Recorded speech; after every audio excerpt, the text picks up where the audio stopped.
Hello guys, आप सभी का बहुत बहुत स्वागत है हमारे इस यूट्यूब चैनल पर। तो गाइस, आपको यहाँ डरावनी कहानियाँ सुनने को मिलेंगी। तो आज मैं आपको एक डरावनी कहानी सुनाने वाला हूँ। तो चलिए चलते हैं आज की हमारे डरावनी कहानी की ओर। मैं अपने बेटे को एक संदूक के अंदर रखता हूँ। हर सुबह जब मैं उठता हूँ तो मैं उस संदूक को खोलता हूँ जहाँ मैं अपने बेटे को रखता हूँ। मैंने उसकी छोटी खोपड़ी को सहलाया और गुड मॉर्निंग बड़बड़ाया। हालांकि मुझे पता है कि वह अब मुझे नहीं सुन सकता। मुझे आशा है कि उसे नहीं लगता कि मैंने उसे छोड़ दिया है। मुझे आशा है कि वह जानता है कि मैं कभी नहीं करूँगा। जब मेरा बेटा बुखार से मर गया तो मैंने उसे जाने देने से मना कर दिया। वह केवल एक बच्चा था और वह सब जो मेरे पास बचा था। इसलिए मैंने उन कहानियों की ओर रुख किया जो मेरी अपनी माँ ने मुझे बताई थी। वे रीति रिवाज और किंवदंतियाँ जो मैंने बचपन में सीखी थी। किसी को अंडरवर्ल्ड से वापस लाने के नियम इतने आसान लग रहे थे। मैंने असफल लोगों की कहानियों का उपहास उड़ाया। मुझे यकीन था कि मेरी इच्छा शक्ति उनसे अधिक मजबूत होगी। मैंने अपना रास्ता रात के खेतों में जाने के लिए मजबूर किया और अपने बेटे की बेहोश पीली आत्मा को पाया। मैंने इसे पूरे रास्ते वापस उसके शरीर में निर्देशित किया, कभी भी एक बार पीछे मुड़कर नहीं देखा। जब मैंने देखा कि मेरे बेटे ने अपनी आंखों फिर से खोली और मुझ पर मुस्कराया तो मुझे लगा कि मैंने सही चुनाव किया है।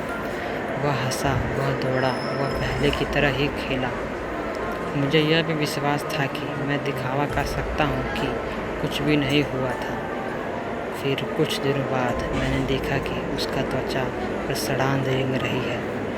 उस पल मुझे अपनी गलती का एहसास हुआ। मैंने अपने बेटे को जीवित नहीं किया था, मैं केवल उसकी आत्मा को उसकी लाश में वापस लाया था।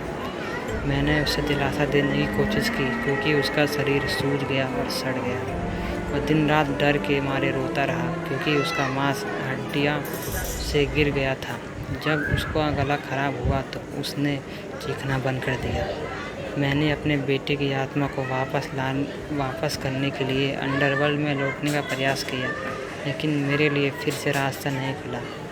मैंने मौत को धोखा दिया और मेरी सज़ा यह थी कि जो मैंने चुराया था उसे अपने पास रख लिया। जब उनके स्नायु बंधन टूट गए तो मैंने उनकी हड्डियों को इकट्ठा किया और अपनी माँ से विरासत में मिली पुरानी संदूक में रख दिया।